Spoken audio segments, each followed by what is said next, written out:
Je suis en train de faire un enregistrement, mais en même temps, j'ai vraiment pas envie de faire ça. En fait, je fais un exercice de parole. Je m'entraîne à parler tranquillement, sans rétention en fait. Je m'entraîne pas, je regarde en réalité jusqu'où ça m'amène. Hum, Processus très intéressant en fait. Quand je dis que je m'entraîne à parler tout seul, ça implique beaucoup de phénomènes. En réalité, il y a déjà le facteur en quelque. Je n'ai plus besoin en fait d'avoir peur de parler sans réfléchir, puisque je n'ai aucune possibilité de dire une phrase en fait qui sera déplacée. Je ne peux plus faire ça.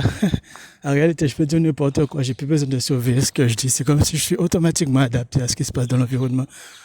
Dépendant du secteur dans lequel je suis rentré, par exemple, si c'est administratif, si c'est juste un lieu public, familial ou autre, mon langage sera totalement approprié parce que c'est comme si je me fais plus de mourant pour ce qui va se passer en fait. Parce que quand je rentre dans une pièce, c'est comme si je suis déjà dans la forme à laquelle ça s'apprête en fait de s'adonner à la parole.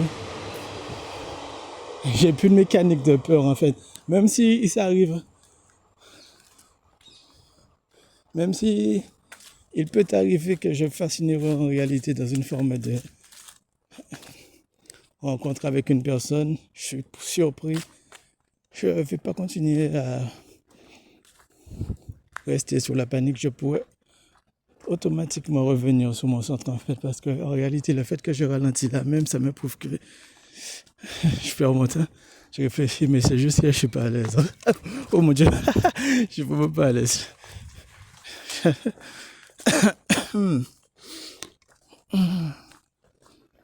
J'essaie de faire par la forêt pour rentrer chez moi, mais là, je sais pas. Je crois que je suis pas assez dans la forêt. Je me sens vraiment pas assez tranquille pour pouvoir développer mon verbe en fait sans avoir besoin de réfléchir à ce que je dis parce que j'ai remarqué en fait que quand tu fais ça, tu es trop dans une forme de liberté d'expression parce qu'en réalité, quand tu arrives à effacer tous les autres miroirs, tu parles à toi-même. On pourrait dire que c'est comme si tu parles au cosmos, tu parles au vide. Tu es dans un néant, en parlant pour le néant, ça va dans un néant, il n'y a pas de limite, il n'y a pas d'interférence, il n'y a pas de peur, il n'y a pas de ah, je vais rentrer dans une piège, je serai bloqué dans l'environnement en fait, donc je suis obligé de dire les choses d'une certaine manière. Il y a une discipline à chaque fois que tu rentres quelque part, il y a une discipline, même là où il n'y a pas de discipline. Si tu ne peux pas t'accoutumer avec un certain lieu, par exemple, les boîtes de nuit, c'est des lieux qui te font pas vraiment plaisir, on va dire. Tu n'iras pas là, tu te sentiras mal là, ou alors tu seras obligé de t'adapter à l'ambiance à l'intérieur. Si tu y vas, comme on dit, c'est pour s'amuser. Alors, ce sont ceux qui décident d'aller en boîte de nuit et qui ne veulent pas s'amuser. C'est surtout que, on les a tirés jusque-là, ils se sont laissés un peu tirer, on va dire. Hein. Quelqu'un qui ne veut vraiment pas mettre les pieds là, c'est vraiment une question de limite d'éthique religieuse. Quelqu'un qui n'a pas l'habitude de mettre ses pieds dans ce genre de mouvement n'ira pas pour plusieurs raisons. Il y a des facteurs totalement reliés à ça. C'est pas quelqu'un qui aime peut-être la danse, on va dire, peut-être la musique bruyante. C'est pas quelqu'un en fait qui aime les lieux aussi confinés avec autant de monde. Bon, pour des raisons, il peut y en avoir tellement en fait. Je ne vais pas même mettre à les énumérer. En revenant à ce que je disais en fait, je ne sais plus. C'est magnifique le cadeau. Ne plus savoir ce que tu dis, c'est un cadeau. Parce que ça t'oblige à ne pas avoir peur de ce qui se passe et de ce que tu dis. Ce que tu racontes, ça ne t'appartient pas. Le truc en fait, j'ai remarqué que faut pas que je me laisse aller parce que énormément de personnes, des gens vont tomber sur cette vidéo. Donc, je peux absolument pas savoir en fait qui va tomber sur la vidéo. Automatiquement, si je commence à parler en fait, je vais commencer à dire des choses qui pourront carrément déconstruire en fait la réalité de qui que ce soit qui va entendre ce que je vais dire. Parce que quand je parle, je m'adresse à moi. Je prends pas de pincettes, je fais pas de nuance en fait. Je vais direct. Donc ça fait que si je commence à débiter là comme ça, énormément de personnes vont peut-être me trouver bizarre ou bien ils ne seront pas en réalité. Ils vont essayer de me mettre dans une case. Tandis qu'il n'y a rien de ça. Je répète ce que je suis en train de faire. Je n'ai plus besoin de mémoire pour vivre. Bon, ça c'est faux. Tu vois, là je ne fais pas de nuance parce que là je me parle à moi-même. Si je continue gauche, je fais qu'exposer, je commence à dire des choses et j'irai encore plus loin. Mais là, le fait que je sens qu'il y a des gens qui vont m'écouter, ça fait comme si ça m'empêche d'aller de façon instantanée. Je suis obligé de parler avec des nuances et expliquer pourquoi je viens de dire ça. Ça n'a pas, ça a l'air pas censé, mais juste observer. Pour ceux qui ont déjà fait des rêves lucides, observez en réalité. À la seconde où vous vous rendez compte que vous rêvez, vous retournez direct dans la matière. Ok? Après, il y a une certaine intensité, on va dire. Tu peux rester réveillé, tu peux être conscient que tu es dans le rêve, mais rester dans le rêve. Ok? Alors, on va dire que il y a un système d'alarme dans le rêve. On est tout le temps en alerte, en fait, dans le rêve. On est à 200% en mode émotion, en carbure. Mais pour remarquer ça, il faut avoir assez de lucidité dans le rêve parce qu'il y a des niveaux de pourcentage, on va dire. Quand tu es du genre à voir que tu rêves et tu te réveilles tout de suite, je pense que ça, tout le monde connaît. En réalité, il faut faire le chemin inverse dans la matière. C'est la même chose. Parce que faut pas, l'ego c'est l'intellect. Faut pas parler avec l'intellect en fait. C'est comme si vous arrivez à faire des voyages astrales, vous savez que l'intellect ne sert à rien. Ok? Vous êtes carrément guidé. Après ceux qui vont dans les voyages astrales en rêve lucide, c'est autre chose. Parce que là, vous y allez avec une partie de votre intellect. Je ne vais pas trop parler de ça parce que c'est un peu ambigu en fait. Je ne vais pas entrer dans tout ça. En plus, même moi, je ne mets pas vraiment les pieds là-bas. L'astral, en termes de volonté personnelle, j'y vais pas. C'est pas mon but principal, on va dire. Donc, je ne connais pas vraiment comment ça se passe. Mais j'ai l'impression, par rapport à ma petite expérience, on va dire, elle est pas. Bon, on va dire par rapport à mon expérience. Il y a différentes manières d'aller dans l'astral de façon lucide. Quand je suis dans un rêve lucide, en réalité, je remarque que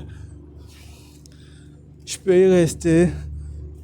Tant, par exemple, avec mon expérience, je peux y rester. C'est moi qui décide de retourner dans ma matière. Mais comme j'ai mon expérience, je ne la peaufine pas. À ce niveau-là, ça, je peux me retrouver dans des états de parfois, j'arrive même pas à retourner dans la matière.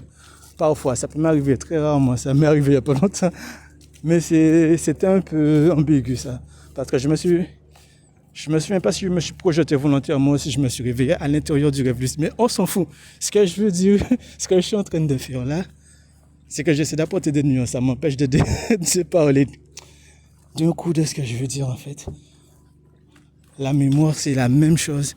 En fait, quand tu vas dans certaines zones qui sont pas forcément, qui sont astrales, on va dire, parce que moi je qualifie tout ce qui est d'astral, tout ce qui est en capacité de pouvoir être intellectualisé. Tu peux aller quelque part et l'intellectualiser à un certain niveau. Tu peux aller quelque part, comme dans un rêve lucide, l'intellectualiser, mais laisser le rêve jouer. Ce qui veut dire que tu ne participes pas au rêve. Ok? Ça, c'est de ce genre de lucidité-là que je parle. En gros, tu laisses le rêve se défiler. Si quelque chose ne va pas, tu le déranges, mais tu ne participes pas au rêve. Et il y a la lucidité où tu participes, tu veux entrer dans le personnage et tout. Restons sous celle où tu ne participes pas, tu es lucide, tu regardes comme un spectateur. Mais c'est exactement ça l'intellect. Remplace l'intellect par ego. En fait, quand tu es dans la matière là comme ça, si tu commences à te réfléchir, c'est exactement ce que ça essaie de nous dire en fait. Que ça essaie. Je ne sais même pas. Ils n'essaient pas en fait, ils le font parce que j'ai remarqué, si je dis à quelqu'un mon cheminement, je vais foirer sa réalité. Parce que mon chemin en fait, c'est un chemin personnel. Je remarque que la façon dont je vais l'expliquer, ça sera propre à moi.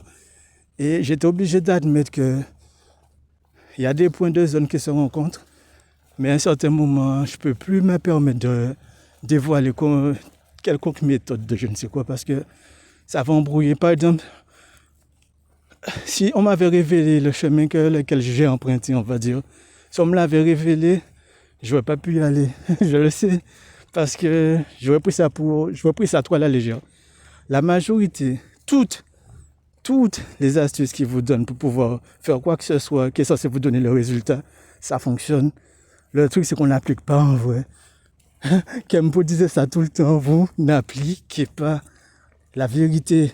Appliquez des bails sérieux. Juste la parole. C'est le truc le plus dingue, mais la parole, il faut faire attention.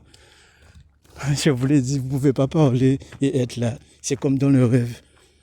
Vous parlez, mais vous n'êtes plus là, vous êtes observateur de votre parole. À ce moment-là, ça vous aurez la capacité de vous dédoubler.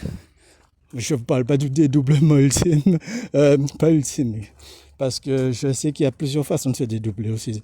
Je le vois, je le fais. Dans le sens où je peux me laisser parler. Mais quand je fais ça, c'est vraiment que mon ego n'est plus là. C'est la même chose. Je regarde le rêve. Boum, je laisse la machine parler. Je laisse le corps physique aller. Et je sens, mais quand tu fais ça, tu disparais. En d'autres termes, si je me mets à faire ça, je plonge dans ce délire-là. Je pense que c'est parce que je manque d'expérience. Je vais Je serai là, mais je ne serai pas là. C'est bizarre. Ce qui veut dire que je vais faire attention à comme je marche. C'est comme si c'est automatique. Je sais où je vais, mais je m'en fous du chemin. Il y a énormément de choses que je vais ignorer, mais je vais rester attentif en fait. Par exemple, là, je suis dans une forêt, il y a une mare à côté de moi. C'est sûr et certain, jamais je vais tomber dans la mare. Jamais je vais toucher un obstacle à terre. Je suis là, mais je suis pas là. C'est comme si je vois plus mon corps, ma réalité. En réalité, quand je vous ai dit ça là, j'étais presque un peu comme ça. Plus tu parles instantanément et tu es observateur de ce que tu dis dans un sens où c'est vraiment un peu toi qui parles. Le corps est magique. Le corps, c'est une mécanique qui est déjà toute faite en fait. Là, tu laisses. Mais il y a plein de nuances que j'apporte pas là. Mettez-vous ça dans votre crâne. Ok. Il y a plein de nuances parce que ça me prend trop de temps. Parce que je ne peux pas expliquer mon cheminement encore une fois. Si vous boycottez, c'est aux gens à trouver leur propre manière d'être en fait. Tout le monde sait que tout le monde cherche en fait. Vous le savez. Ok. Je parle de ceux du milieu. Et ceux qui ne me comprennent pas, c'est pas pour rien. Vous n'êtes pas du milieu. Et ça n'a aucune importance en fait. Ça n'a aucune. Parce que je peux parler de manière ouverte. Ne réfléchis pas à ce que je dis. Vous comprenez tout ce que je dis en fait là. Il n'y a pas d'ambiguïté. Je parle en tant que scientifique. Je vous ai dit, votre mémoire est comme un rêve en fait. Ok? Ça veut dire que vous pouvez vous projeter par la parole en réalité, ne pas être dans votre corps. You know? Mais c'est comme si vous êtes. Il ne faut pas quitter le corps. Parce que pour ça, je vous ai dit. Il y a un délire en fait, j'ai pas encore expérimenté ça, mais je sais que si je pousse le délire, ça va loin. Et et je ne suis pas le premier à le révéler, ça a déjà été révélé ces jours.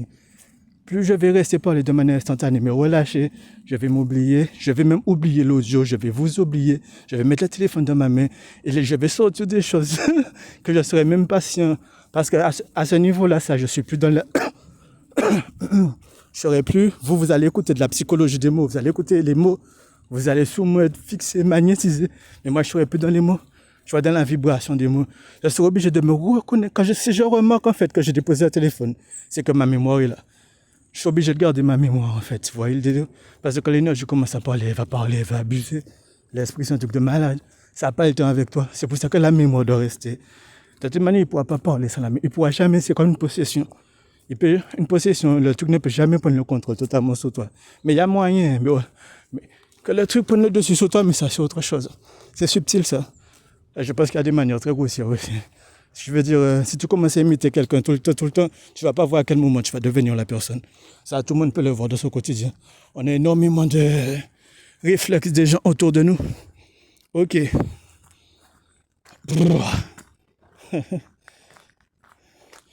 Là, je me rappelle quand Mr. Norman disait qu'il était avec André et avec une autre personne et qu'André parlait et qu'il s'est commencé à disparaître. Je me demande est-ce que c'est pas ça.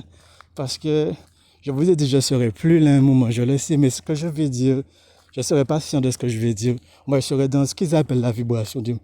Ce qui veut dire que vous allez prendre la définition psychologique, mais moi, je vais ressentir ce que je dis autrement. Ça sera un autre niveau. Ok, dernier point de repère par rapport à tout ce que j'ai dit.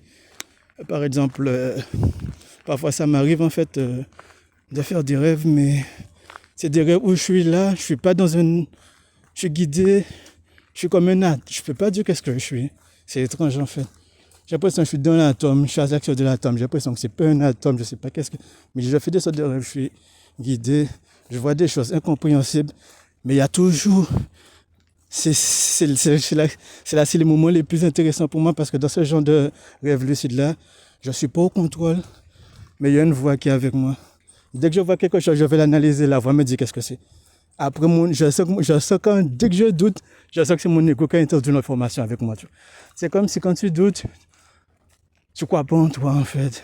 L'ego, l'esprit, tout ça, c'est les mêmes bails. En bref, au moment où tu doutes, c'est que tu flippes, tu as peur, alors ton esprit redevient un ego. Okay. Mais je vois quand je flippe, quand on me donne une information, quand je dors, mais je suis quelque part d'autre, je vois des choses, je ne comprends pas qu'est-ce que c'est. J'ai des trucs, je ne peux même pas expliquer ça.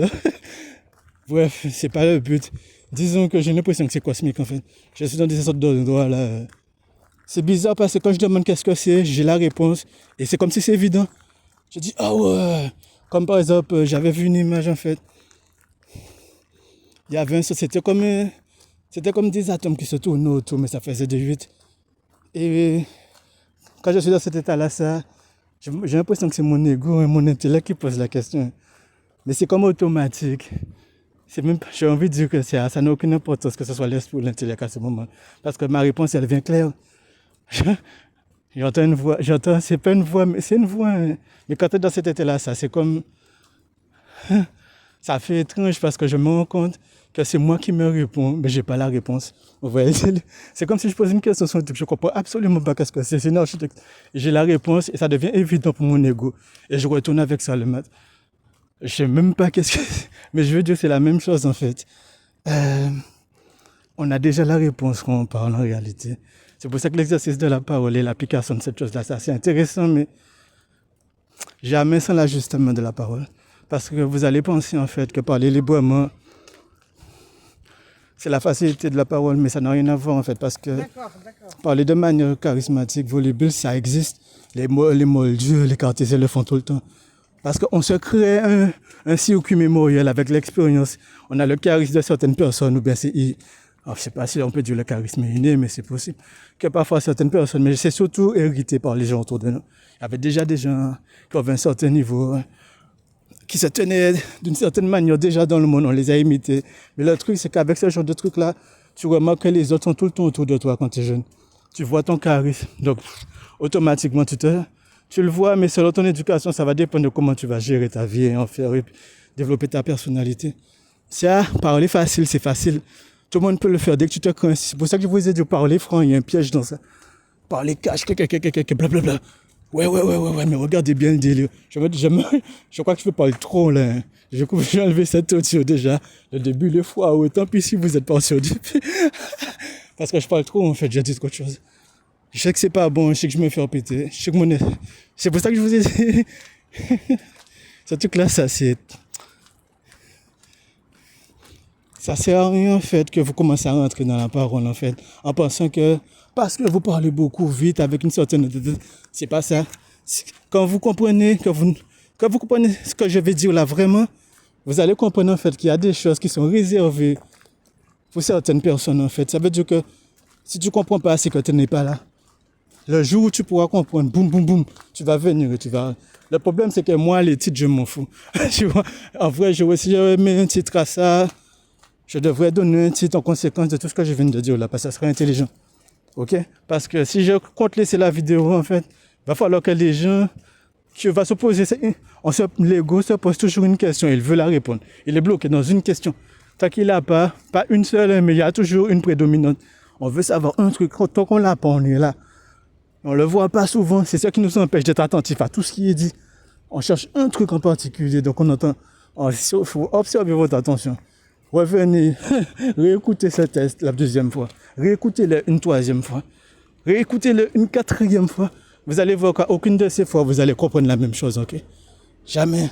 Surtout, ça dépend de votre capacité, en fait, à absorber ce que je dis. Donc, ceux qui sont dans le milieu et ceux qui n'y sont pas,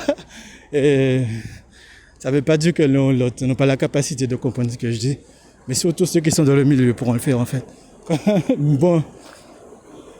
Ok, je vais m'arrêter là. L'audio est déjà beaucoup trop long.